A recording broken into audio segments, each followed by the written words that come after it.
Divine emperor of death. अध्याय 16। दुष्ट इरादे। ट्वाइजर ने तियान लॉन को अपनी तेजी से बरसती मुट्ठियों से बुरी तरह पीटा, जो हर मुक्के के साथ गूंजती थीं। ये काम नहीं आया। तियान लॉन फिर से अपने बेजान रूप में आ गया। उसे लगा कि अब उसके पास ट्विजर के चंगुल से बचने का कोई मौका नहीं है। उसने अपनी सारी उम्मीदें उस किताब पर लगा दी थीं और उससे बहुत ज़्यादा उम्मीदें कर ली थीं। वह फिर से निराशा में डूब गया था। इन 10 सालों में उसे नहीं पता कि वह कितनी बार निराशा में डूबा और फिर से उम्मीद के सपने देखने लगा। अपने आप पर बहुत ज़्यादा मत बोलो, मत आज्ञाकारी रहो। ट्विजर ने सोचा कि तियान लॉन उस पर बम गिराएगा या आत्मघाती हमलावर बनकर उसे अपने साथ ले जाएगा, लेकिन दूसरे विचार में उसे एहसास हुआ कि तियान लॉन के पास बम हासिल करने या अपर्याप्त सामग्रियों से बम बनाने का कोई साधन नहीं है, भले ही वह इंटरनेट या डार्क वेब से सीख सकता हो। ट्विजर अब और नहीं रहना चाहता था। वह बड़बड़ाया और तेजी से चला गया। तियान लॉन लेटा हुआ था और खिड़की से बाहर देख रहा था। उसकी आंखें बिना किसी रंग के बेजान लग रही थीं। अचानक उसने अपनी आंखें केंद्रित की और देखा कि खिड़की के बाहर लंबे 6 पंखों वाला एक राक्षस दिखाई दिया। वह हैरान चेहरे के साथ चुपचाप उसे देखता रहा। उसे अपनी आंखों पर विश्वास नहीं हो रहा था। उसे आश्चर्य हो रहा था कि इस हफ्ते उसके साथ क्या हुआ था। पहले उसे एक बेवकूफ़ी भरी काल्पनिक नोटबुक पर विश्वास था और अब उसे लगा कि वह मतिभ्रम कर रहा है। तियान लॉन्ग ने अपने चेहरे पर मजाकिया भाव के साथ खुद को हंसाया। एक पल की चुप्पी के बाद, तुम कौन हो? तियान लॉन्ग ने पूछा। उसकी आवाज़ कांप रही थी। हालांकि वह इसे स्वीकार नहीं करना चाहता था, लेकिन वह राक्षस बहुत असली लग रहा था। उसकी निगाहें बस डरावनी थीं। क्या तुम वही इंसान हो जिसने मेरी किताब उठाई थी? राक्षस ने कहा। किताब? तियान लॉन्ग को कुछ पल के लिए अपनी याददाश्त खोनी पड़ी, लेकिन उसे तुरंत वह डेट बुक याद आ गई जिसे उसने 3 दिन पहले उठाया था। हाँ, मैं ही वह व्यक्ति हूँ जिसने डेट बुक उठाई थी। जल्दी से उस कमीने ट्विजर को मारने में मेरी मदद करो। मैंने उसका नाम डेट बुक पर लिखा है, लेकिन वह मर ही नहीं रहा है। क्या तुम ही उसे मारने वाले हो? तियान लॉन के अंदर उम्मीद फिर से जगी जब उसने अपने चेहरे पर पागलपन भरे भाव के साथ पूछा। अरे एक पल रुको। मेरा नाम है, छोड़ो, तुम मुझे बस डेथ गॉड ओवरलॉर्ड कह सकते हो। Death God Overlord? इतना बड़ा नाम सुनकर तियान लॉन के गले में अटक गई। हाँ, क्या तुम्हें यकीन है कि तुमने उस व्यक्ति का असली नाम लिखा है जिसे तुम मरवाना चाहते हो? ओवरलॉर्ड ने उसे एक कृपालु नज़र से देखा। असली नाम? तियान लॉन ने बड़बड़ाया। यह उसका नकली नाम है। तियान लॉन को अचानक याद आया जब ट्विजर ने अपना परिचय दिया था। उसने कहा कि लोग उसे ट्विजर कहते हैं। वास्तव में तियान लॉन ने 10 साल से ज़्यादा समय तक ट्विजर के विनाशकारी दुर्व्यवहार का अनुभव किया था।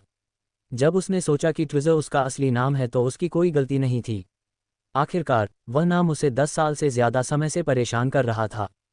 तो उसे मारने में मेरी मदद करो, ओवरलॉर्ड।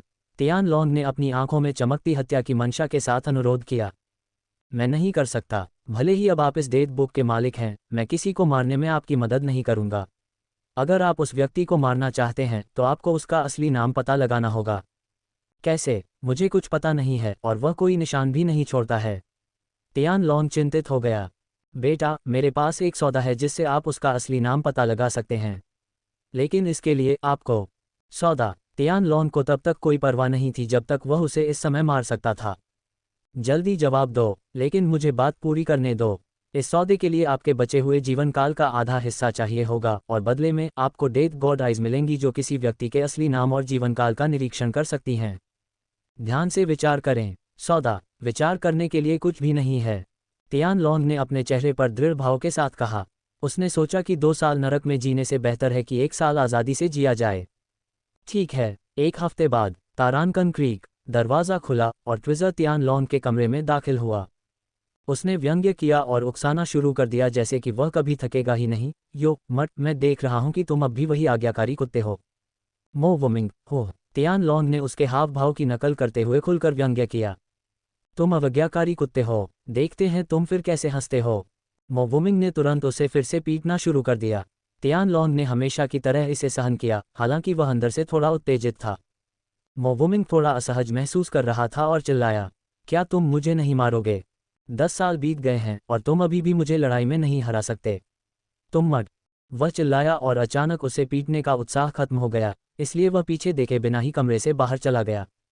तियान लॉन्ग तुरंत उठ खड़ा हुआ और डेट बुक पर अपना नाम लिखने चला गया। मो वुमिंग। आखिरकार, हा हा हा हा। तियान लॉन्ग ने पागलों की तरह जोर से हंसी निकाली। 30 सेकंड के बाद वह पूरी गति से अपने दरवाजे से बाहर निकल गया। उसने 10 सेकंड में मो वुमिंग को पकड़ लिया, जो गलियारे से चल रहा था। उनके बीच 10 मीटर की दूरी थी। तुम बाहर आने की हिम्मत कर रहे हो। एक बार जब मो वुमिंग ने तियान लॉन को देखा तो वह धीरे धीरे उसके पास गया, अपनी मुट्ठियां तैयार करते हुए। 5 मट, तुम्हारे हाथ में वह किताब क्या है? मो वुमिंग को याद नहीं आया कि उसने तियान लॉन को ऐसी कोई वस्तु दी थी। 4 उसने उसे किताब दिखाई। डेट बुक, वह क्या है? कोई कलाकृति। 3 मो वुमिंग क्रोधित हो गया, इस बार तुम किसकी गिनती कर रहे हो? 2 तियान लॉन के चेहरे पर एक अजीब सी मुस्कान थी। सच बोलो बेवकूफ। मो वुमिंग ने उसका कॉलर पकड़ लिया।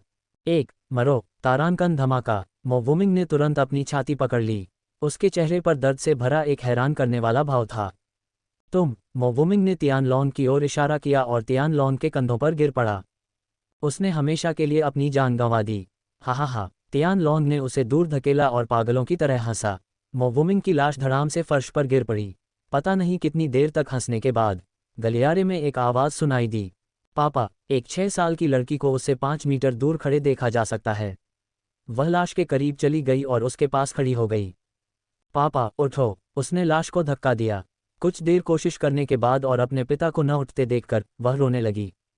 तियान लॉन्ग ने उसे घूरा और बुरी तरह मुस्कुराया। ओह, मो वुमिंग की एक बेटी थी। इतनी अप्रत्याशित। उसने अपनी मृत्यु देवता की आंखों का इस्तेमाल किया और देखा कि उसका नाम मोहुआनहुआन था। उसकी उम्र भी अपने पिता से ज्यादा थी। उसने जो भी गलतियां की हैं, ऐसा लगता है कि मैं अपनी भड़ास उसकी बेटी पर निकाल सकता हूं। तियान लॉन्ग मुस्कुराया। मृत्यु देवता की आंखों के कारण उसकी पुतलियां लाल हो गई थीं, जिससे वह पूरी तरह से दुष्ट लग रहा था। तियान लॉन्ग ने छोटी लड़की को उसके पिता से दूर लात मारी, जिससे वह उड़ गई। यह छोटी लड़की दर्द से कराह उठी और चिल्लाई, वो सब कुछ तुम्हारे पिता की गलती है। पापा, मेरी मदद करो। वो छोटी लड़की दयनीय रूप से रोई और अपने आंसू पोंछने की कोशिश की, खड़े होने की कोशिश की। हालांकि तियान लॉन्ग उसके सामने आया और उसके छोटे चेहरे पर पैर पटकने लगा। छोटी लड़की ने अपने छोटे हाथों से उसके लातों को रोकने की कोशिश की, लेकिन इसका कोई फायदा नहीं हुआ। इसके बजाय उसने अपने शरीर को मोड़ा और अपने पिता के पास वापस रेंगने की कोशिश की और रोते हुए बोली, पापा, क्या तुम्हें पता है कि तुम्हारे पिता ने मुझे कितनी बार रौंदा है? क्या तुम्हें पता है कि तुम्हारे पिता ने मुझे कितनी बार रेंगने पर मजबूर किया है? ये तुम्हारे पिता ने मेरे साथ जो किया है, उसका 10वां हिस्सा भी नहीं है। तियान लॉन्ग ने उसे अपने पिता के पास वापस रेंगने दिया, जबकि वह उसके छोटे से शरीर को लात मारता रहा। एक मोहुआनहुआन अपने पिता के पास पहुंची। उसने अपने पिता की शर्ट पकड़ ली और उसे जाने नहीं दिया। ओह, यह क्या है? तियान लॉन्ग ने मो वुमिंग के शरीर पर एक चाकू पाया। शायद मैं तुम्हें टुकड़े टुकड़े करके काट दूं तो मेरा दिल शांत हो जाएगा। तियान लॉन्ग ने दुष्टता से मुस्कुराया और उसके चेहरे पर एक वार किया। नहीं, मदद करो पापा। छोटी लड़की जिसने चमकती हुई रोशनी देखी, वह बुरी तरह चिल्लाई। तारानकन धमाका। कहीं से एक मुक्का आया, जिससे तियान लॉन्ग गलियारे से उड़ गया। और फिर भयानक माहौल में तियान लॉन्ग अचानक बिखर गया। मुझे याद है कि जब मैंने इस लड़की को अपने पिता के लिए दिल खोलकर रोते हुए देखा तो मैं तुरंत ही वहां से भाग गया था। इस नरक में बिताए गए 10 साल उस अपराध बोध से भी कम हैं जो मैंने इस बच्ची को अपने मृत पिता के चेहरे को सहलाते हुए रोते हुए देखा था। अगर यह बच्ची न होती तो शायद मैं सच में वह बन जाता जो मैं नहीं बनना चाहता था। बच्चे के पास खड़े एक व्यक्ति की आह निकल गई। उसके बाल सुनहरे थे और चेहरा आकर्षक था, हालांकि वह एक बच्चे जैसा दिखता था। फिर भी मेरे शरीर के साथ इतनी बुरी भूमिका निभाने के लिए क्या तुम्हें लगता है कि तुम मेरा दिल बदल सकते हो? मेरे दिल के दानव।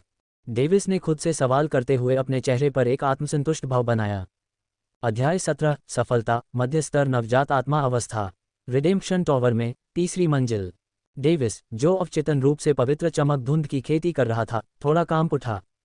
मध्य स्तर नवजात आत्मा अवस्था में सफलता प्राप्त करते ही एक चमकदार सुनहरी चमक ने उसे घेर लिया। उसकी साधना तब तक ऊपर चढ़ती रही जब तक कि उसकी नींव एक बिंदु तक उठना बंद नहीं कर देती और उस स्तर पर अविश्वसनीय रूप से स्थिर रहती।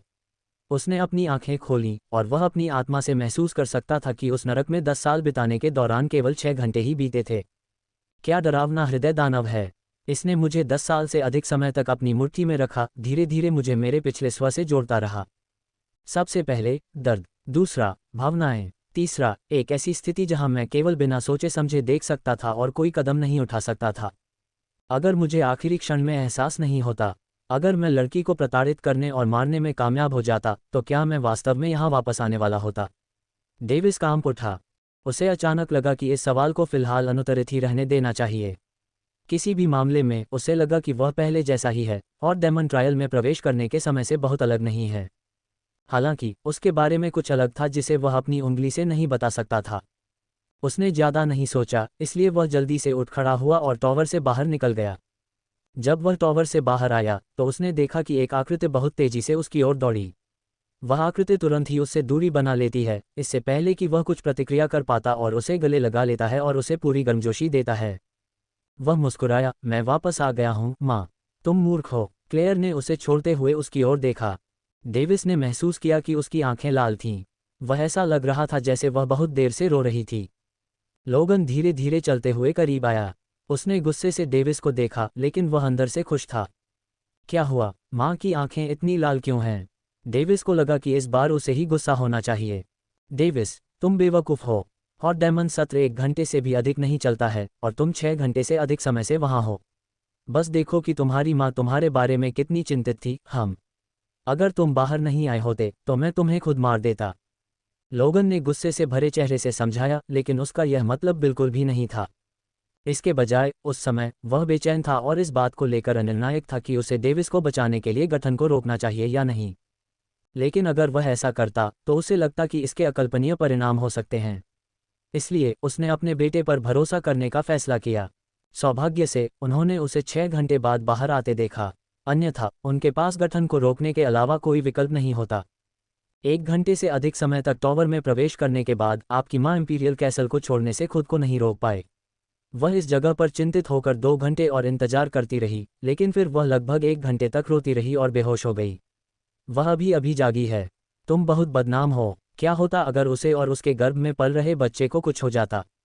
ये देखने के बाद कि उसका बेटा ठीक है, लोगन अपने बेटे को बुरी तरह डांटना चाहता था। माँ, मुझे खेद है।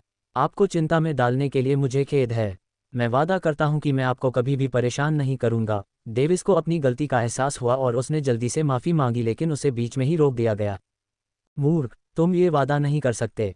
तुम्हें भविष्य में अपने पंख फैलाने हैं। तुम चाहे जहाँ भी जाओ, माँ तुम्हारी चिंता करना बंद नहीं करेगी। क्लेयर जानती थी कि उसका बेटा भविष्य में किसी और से ज़्यादा ऊंचा उठेगा। यही उसका अपने बेटे के लिए आत्मविश्वास था, उसका गर्व। डेविस ने अपने होंठ सिकुड़े और भावुक हो गया। हालांकि यह सीधे तौर पर उसकी गलती नहीं थी, लेकिन उसने महसूस किया कि माफ़ी मांगना और अपनी मां को शब्दों से सांत्वना देना बेहतर था, क्योंकि उसने सीखा था कि गर्भावस्था नश्वर महिलाओं की तुलना में खेती करने वाली महिलाओं के लिए ज़्यादा खतरा पैदा करती है। गर्भवती महिलाओं की उचित देखभाल न किए जाने पर बहुत सी जटिलताएं थीं जो बच्चे को नुकसान पहुंचा सकती थीं। और डेविस ने अपनी मां को, जो एक बच्चे के साथ गर्भवती थी, बेहोश होने तक रुलाया। यह अनजाने में उसकी स्थिति को और खराब कर सकता था, इसलिए वह खुद को बहुत दुखी महसूस करने से नहीं रोक सका। ठीक है, चलो इंपीरियल कैसल में वापस चलते हैं। लोगन ने अपना सिर हिलाया और कहा। महम, दोनों ने सिर हिलाया। सम्राट के क्वार्टर में। तो तुमने सफलता प्राप्त की है न? लोगन ने संदेह में पूछा। डेविस ने जो ताबीज पहना था वह उसकी आत्मा निर्माण की साधना को छुपा रहा था, इसलिए लोगन को यह बताना मुश्किल लगा। हाँ, मैं मध्य स्तर के नवजात आत्मा चरण में पहुंच गया हूं, डेविस ने मुस्कुराते हुए उत्तर दिया। अच्छा, लोगन ने संतुष्टि में सिर हिलाया। डेविस, अपनी आत्मा की भावना का उपयोग करो, क्लेयर ने अपनी ग्लैबेला को छूते हुए कहा। डेविस ने अपनी आत्मा की भावना का सहज रूप से उपयोग किया, क्योंकि वह जानता था कि मूल बातें पढ़ने से अपनी आत्मा की भावना को कैसे बढ़ाया जाए। एक पारदर्शी ऊर्जा का रूप जो हल्के सुनहरे रंग की चमक के साथ उसके चारों ओर एक गोलाकार दायरे में फैल गया। इस स्थान में वह अपनी सीमा के भीतर आने वाली हर चीज को देख सकता था। यह एक अजीब एहसास था जिसने उसे क्षण भर के लिए स्तब्ध कर दिया। डेविस एक ट्रांस में खो गया, अपने आसपास के वातावरण को महसूस कर रहा था, जबकि लोगन और क्लेयर के जबड़े खुले रह गए। मुझे पता है कि उसकी आत्मा शक्तिशाली है, लेकिन इतनी शक्तिशाली नहीं, क्लेयर ने बड़बड़ाया। डेविस भ्रमित हो गया। उसके किस अंग ने उन्हें ये कहने पर मजबूर किया कि उसकी आत्मा बहुत शक्तिशाली है, लेकिन उसे तुरंत इसका एहसास हो गया। मध्य स्तरीय नवजात आत्मा अवस्था साधना वाला एक औसत व्यक्ति अपनी आत्मा की भावना को केवल 10 मीटर तक ही बढ़ा सकता है, जबकि दूसरी ओर आप 50 मीटर तक बढ़ा सकते हैं। ये सटीक रूप से दर्शाता है कि आपकी आत्मा फोर्जिंग साधना में प्रशिक्षित एक औसत व्यक्ति की तुलना में 5 गुना अधिक शक्तिशाली है, क्लेयर ने समझाया। लेकिन फिर जब मैं निम्न स्तरीय नवजात आत्मा अवस्था में था तो मैं अपनी आत्मा की भावना को 5 मीटर तक क्यों नहीं बढ़ा सकता?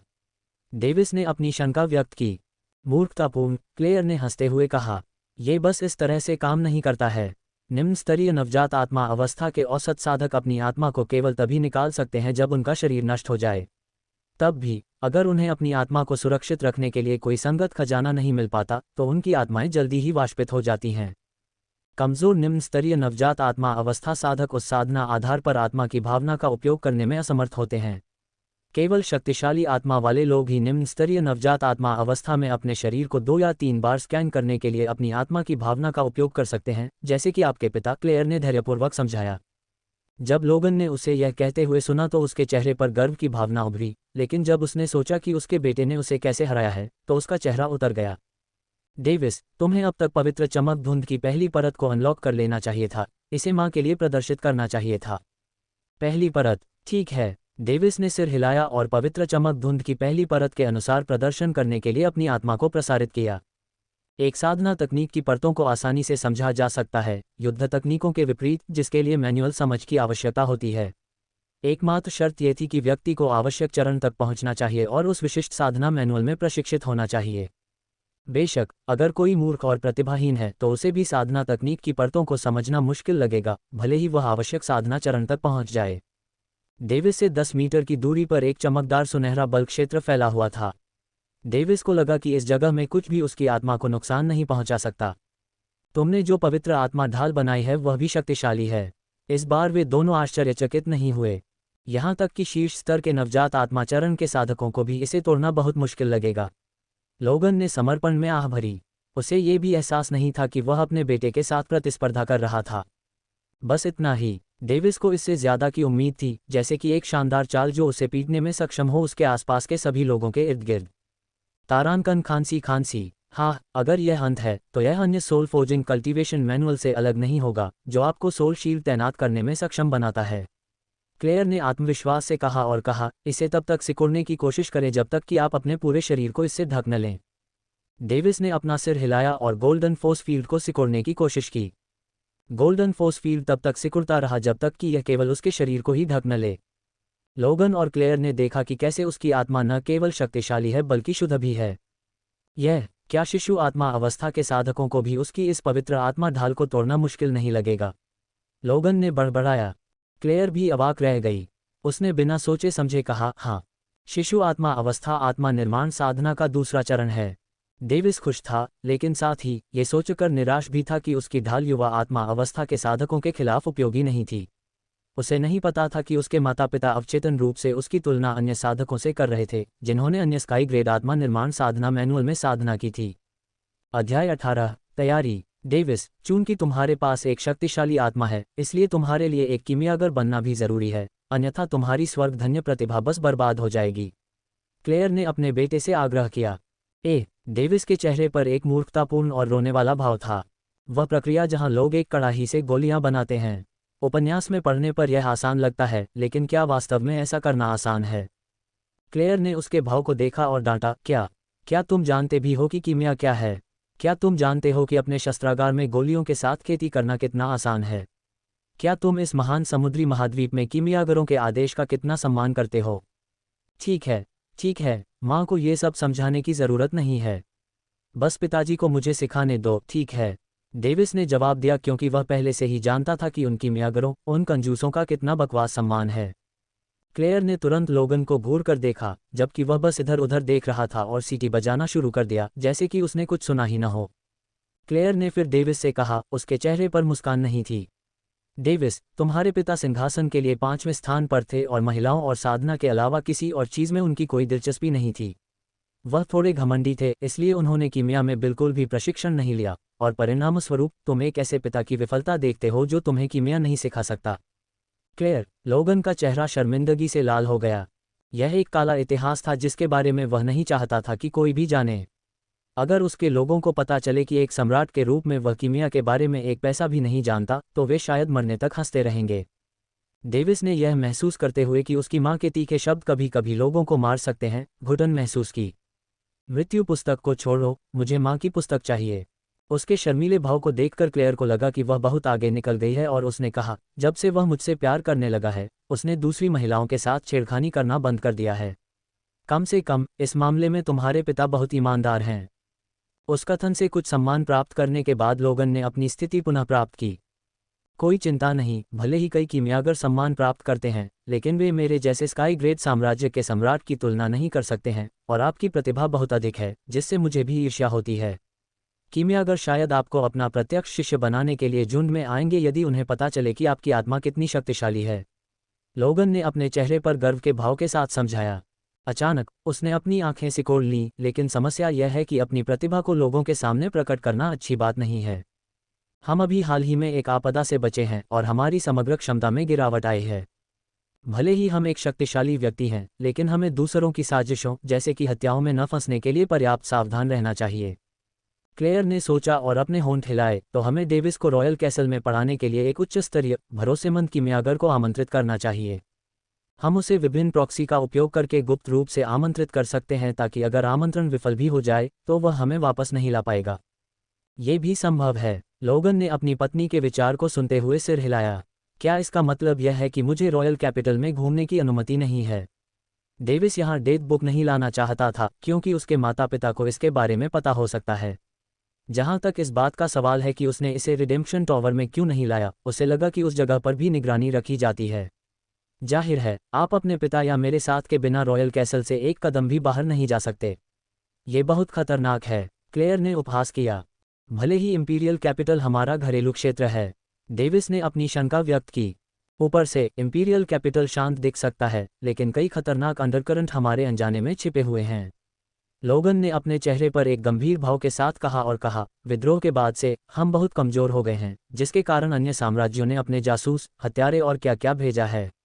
कोई नहीं कह सकता कि शक्तिशाली छिपी हुई खेती वाला कोई यादृच्छिक व्यक्ति कहीं से आपके पास आ सकता है, केवल आपको मारने और खुद मरने के लिए। डेविस ने जोर से कहा, मैंने इस दुनिया को बहुत कम आंका है। भले ही वह पहले से ही जानता था कि वह लगातार सुरक्षा में है, उसने बस सोचा कि यह एक रॉयल्टी की बात है। इन सभी वर्षों में उसके जीवन पर कोई प्रयास नहीं किया गया था, इसलिए वह इस जीवन में काफ़ी आराम से रहता था, भले ही वह मेहनती था। और मैं अब भी जानूंगा कि तुम कहाँ हो क्योंकि मैंने तुम पर एक आत्मा का निशान लगा दिया है। कहाँ? डेविस घबरा गया और उसने तुरंत अपनी आत्मा की जांच की कि कहीं कोई विदेशी तत्व तो नहीं है। लोगन की आत्मा से डेविस की आत्मा तक एक चमकीला सुनहरा तावीज़ जैसा प्रतीक निकला। यहाँ, क्लेयर हंसते हुए लोगन ने मुस्कुराते हुए कहा। डेविस जानता था कि उसे अभी बेवकूफ़ बनाया गया है। उसने अपने पिता को घूरा और चुपके से कसम खाई कि वह इसका बदला लेगा। डेविस, माँ को भी तुम्हें चिन्हित करने दो ताकि मैं किसी भी आपात स्थिति पर तुरंत प्रतिक्रिया कर सकूं। क्लेयर ने मधुरता से कहा। आगे बढ़ो, माँ। डेविस केवल हार मान सकता था। एक ने उसे पहले ही चिन्हित कर दिया था, इसलिए दो से कोई फर्क नहीं पड़ेगा। और अगर वह अन्यथा कहता है, हालांकि वे अपने आत्मा के निशान वापस ले सकते हैं, ये भी संभव है कि वे उस पर संदेह करने लगें जो वह फिलहाल या भविष्य में कभी नहीं चाहता था। हे मूर्ख। क्लेयर बहुत खुश थी कि डेविस ने उसके सामने कोई प्रतिबंध या सीमाएं नहीं रखीं। उसने उसे एक निम्न स्तरीय स्काई ग्रेड सुरक्षात्मक खजाना भी दिया और यह एक लॉकेट के आकार का था। पिताजी, मैं अब बॉडी टेम्परिंग कल्टीवेशन में प्रशिक्षण लेना चाहता हूँ, डेविस ने गंभीरता से घोषणा की। नहीं, सबसे पहले आपको अपनी आत्मा निर्माण साधना को स्थिर करना चाहिए। मेरी आत्मा निर्माण साधना पहले से ही स्थिर है, डेविस ने तुरंत उत्तर दिया। फिर आपको अपने शरीर को दर्द की आदत होने तक इंतजार करना होगा। पिताजी, मुझे दर्द की आदत है, डेविस ने मुस्कुराते हुए कहा। लोगन की आंखें फड़क उठीं। इस दर पर क्या वह स्वर्ग में छेद नहीं कर देगा और जल्दी से ऊपर नहीं चढ़ जाएगा? उसने आह भरते हुए कहा, ठीक है, पहले मैं तुम्हें बॉडी टेम्परिंग कल्टीवेशन के लिए एक ट्यूटर दिलवा दूं। क्लेयर तुम्हारे लिए वे संसाधन जुटाएगी जिनकी तुम्हें सफलता प्राप्त करने के लिए आवश्यकता है। क्या तुम मुझे नहीं सिखाओगे, पिताजी? डेविस ने ईमानदारी से पूछा। मुझे खेद है, डेविस, मेरे पास हर चीज़ के लिए समय नहीं है। लोगन ने अपने चेहरे पर एक कठिन भाव बनाया।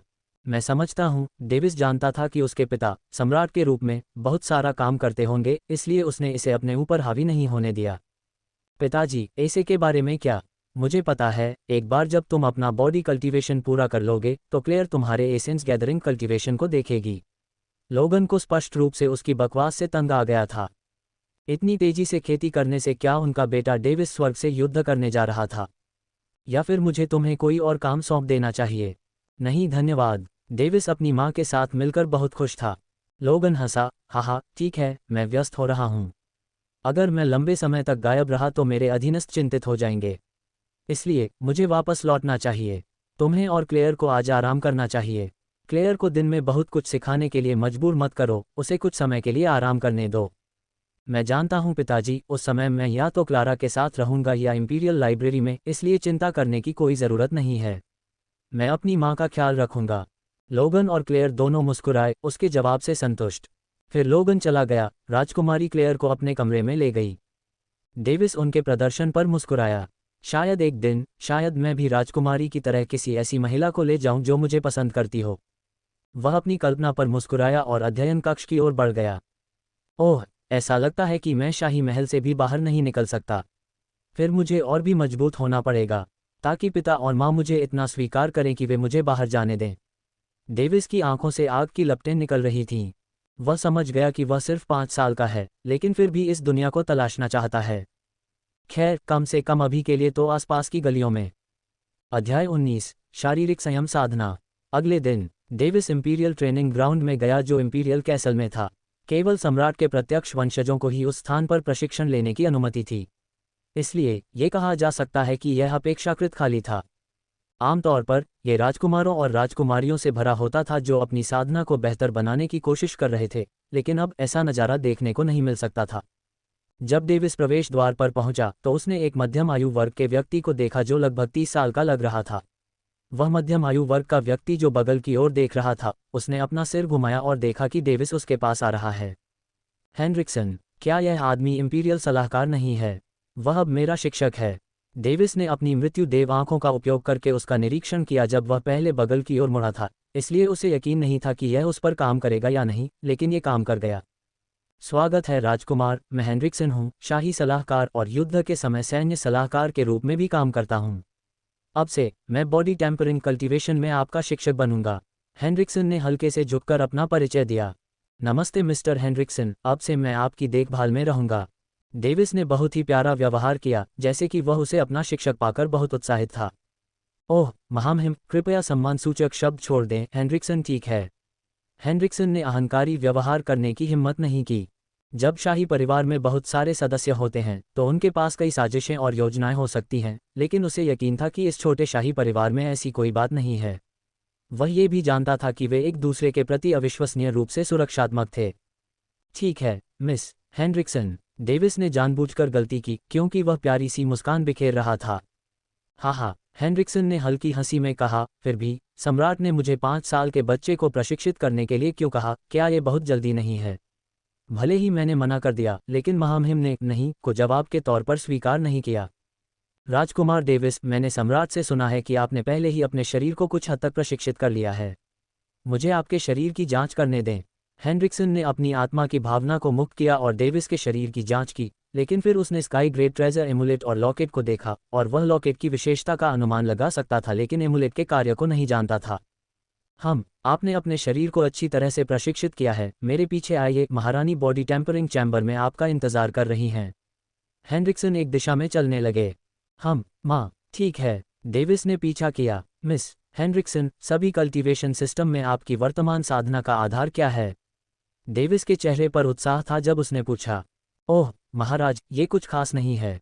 3 कल्टीवेशन सिस्टम में से मैं बॉडी टेम्परिंग कल्टीवेशन सिस्टम में विशेषज्ञ हूँ। मैं peak level silver stage, mid level body transformation stage और low level young soul stage तक पहुंच गया हूं। हेनरिक्सन ने शांति से समझाया, भले ही वह मन ही मन गर्वित था। क्या मेरे मृत्यु देवता की आंखें एक यंग सोल स्टेज कल्टीवेटर का निरीक्षण करने में सक्षम थीं? डेविस मन ही मन हैरान हो गया। उसने अपनी माँ और पिता पर इसका इस्तेमाल करने की हिम्मत नहीं की। उसने नौकरानियों और सेवकों पर भी इसका इस्तेमाल करने की हिम्मत नहीं की, क्योंकि उन्हें डर था कि वे उसकी रक्षा के लिए नियुक्त गुप्त विशेषज्ञ हो सकते हैं। उसे डर था कि अगर उन्हें पता चल गया कि वह उनका निरीक्षण कर रहा है, तो उसे किसी न किसी तरह से यह समझाना पड़ेगा कि वह ऐसा नहीं करना चाहता। आखिरकार उसे लगा कि डेथ बुक ही एकमात्र रहस्य है जिसे उसे उजागर नहीं करना चाहिए। ओह, यह अद्भुत है मिस हेनरिक्सन। हेनरिक्सन के चेहरे पर काली रेखाएं थीं। वह केवल डेविस को हर बार उसे मिस हेनरिक्सन कहते हुए सुन सकता था, लेकिन वह केवल इस अपमान को चुपचाप सह सकता था।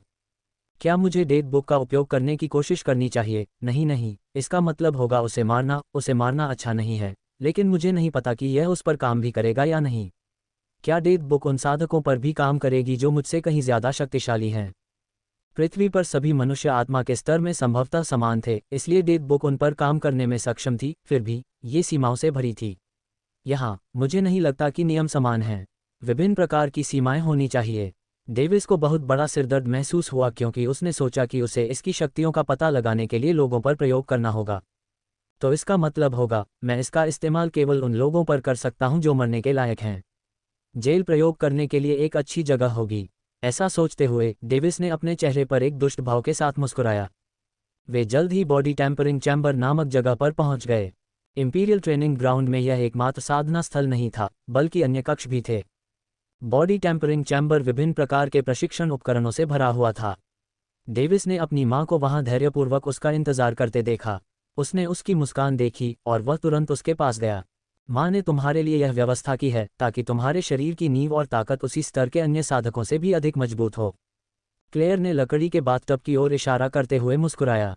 वाह! डेविस अंदर से हिल गया, लेकिन उसे दूसरों के सामने एक बच्चे की तरह व्यवहार करना पड़ा। उस बाथटब में एक low level sky great tyrant body pill को उस स्पिरिट वाटर में पतला किया जाता है। तुम्हारा शरीर पूरी गोली को पचाने के लिए पर्याप्त शक्तिशाली नहीं है। तुम्हारा शरीर फट जाएगा।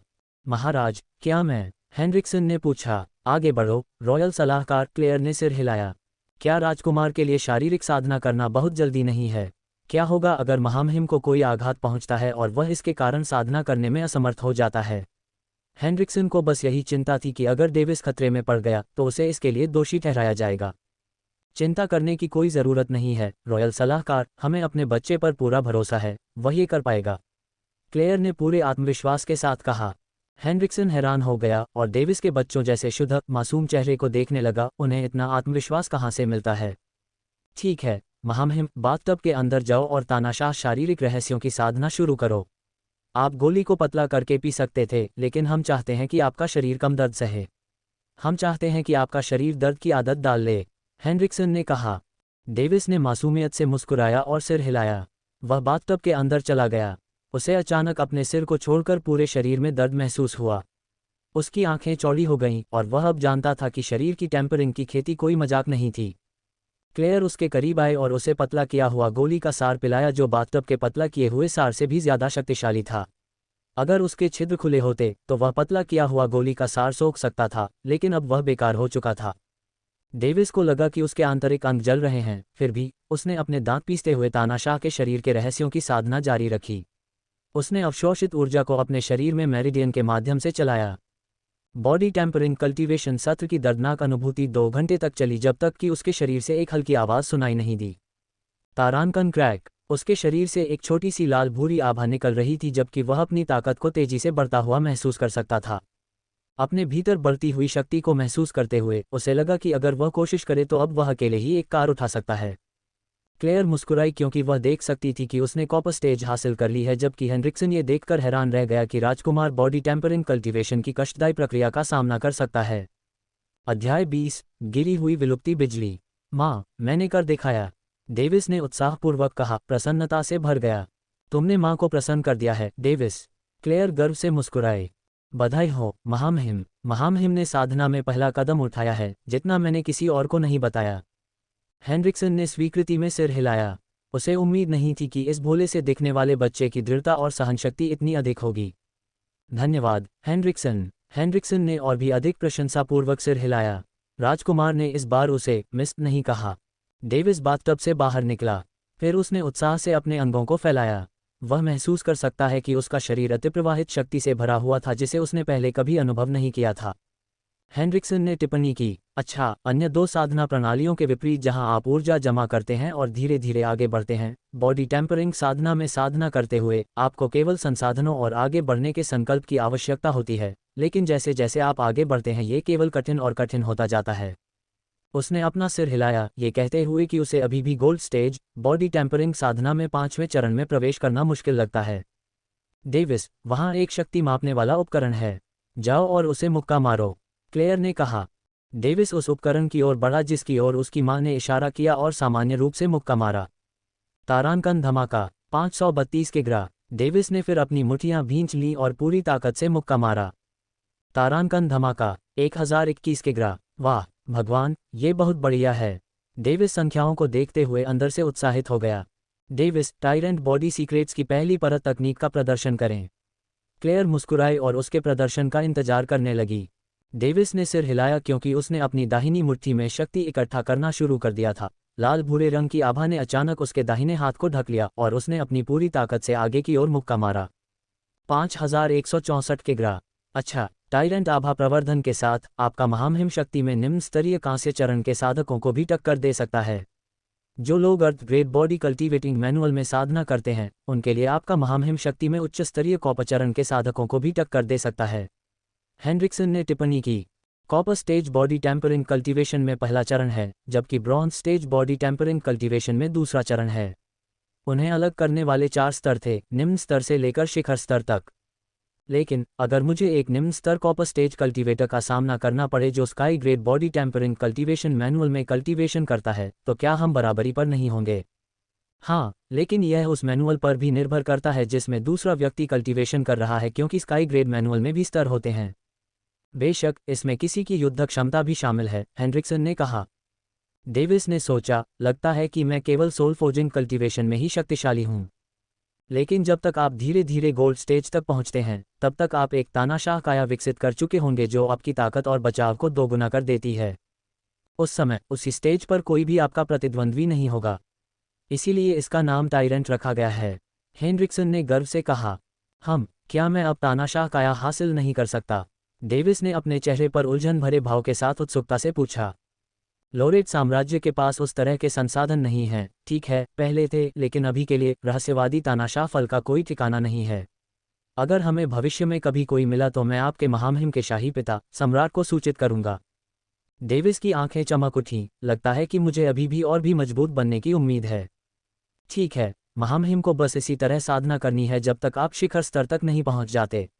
अगर आप किसी भी अड़चन के सामने खुद को ठगा हुआ पाते हैं, तो आप सुबह इस कक्ष में मुझसे मिल सकते हैं। अन्य समय में मैं उपलब्ध नहीं रहूंगा, हेनरिक्सन ने सूचित किया। ठीक है, डेविस ने सिर हिलाया। डेविस, चलो। क्लेयर ने डेविस को पकड़ लिया। फिर वे दोनों चले गए। क्लेयर ने देखा कि कैसे वह शुरू से अंत तक एक बच्चे की तरह व्यवहार कर रहा था। ये देखकर थोड़ा मुस्कुराए। उसने अपना सिर हिलाया, बल्कि खुद को मजाकिया महसूस किया। इक्वल्स। महारानी के क्वार्टर में भाई, एक बच्ची अपने पालने में उत्साह से उछल पड़ी। बच्ची की उम्र 1.5 साल और ऊंचाई 76 सेंटीमीटर के करीब थी। उसका चेहरा गोल मटोल और बेहद प्यारा था, जबकि उसकी प्यारी बैंगनी आंखें रहस्यमयी एहसास के साथ चमक रही थीं। उसके रेशमी चिकने छोटे सुनहरे बाल उसकी गर्दन तक झर रहे थे। क्लारा, तुम्हारा भाई यहाँ है। डेविस जल्दी से उसकी ओर दौड़ा, उसके गालों को चुटकी काटी और उसकी गर्दन को गुदगुदाया। नहीं, क्लारा ने प्यार से हंसते हुए कहा। डेविस ने उसे उठाया और अपनी बाहों में थाम लिया। फिर वह क्लेयर की ओर मुड़ा। माँ, मुझे बहुत खेद है, मुझे इसे बदकिस्मत नहीं बनाना चाहिए था। इस समय डेविस को बहुत पछतावा हो रहा था। ये ठीक है, कम से कम यह एक अच्छी बात है। क्लेयर ने धीरे से आह भरी। क्लारा की आंखें जन्म से ही अनोखी थीं। उसके जन्म के 1 साल बाद उन्हें हाल ही में पता चला कि उसकी आंखें चमक रही थीं। वे तीनों घबरा गए और बाद में जब उन्होंने इस पर शोध किया और चर्चा की, तो वे शांत हो गए। जाहिर है, क्लारा में कुछ खास था जिसे ट्रांसेंडेंट ट्रुथ आइज कहा जाता है। ट्रांसेंडेंट ट्रुथ आइज एक अनूठी संरचना है। जिसके पास यह है वह झूठ और धोखे को देख सकता है, और अगर क्लारा उस शक्ति को पूर्ण करने में कामयाब हो जाती है, तो कोई भी उसके सामने झूठ नहीं बोल पाएगा। अब एकमात्र समस्या यह है कि उसकी आंखें बेतरतीब ढंग से चमकती हैं। वह अभी बच्ची है, इसलिए वह इसे नियंत्रित नहीं कर सकती।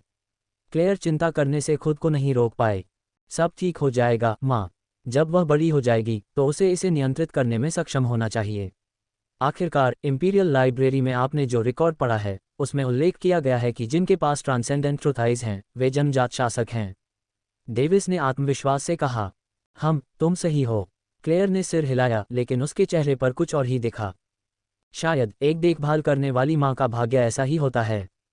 माँ, आज आप आराम कर सकती हैं, मैं कल से सार संग्रह साधना शुरू कर दूंगा।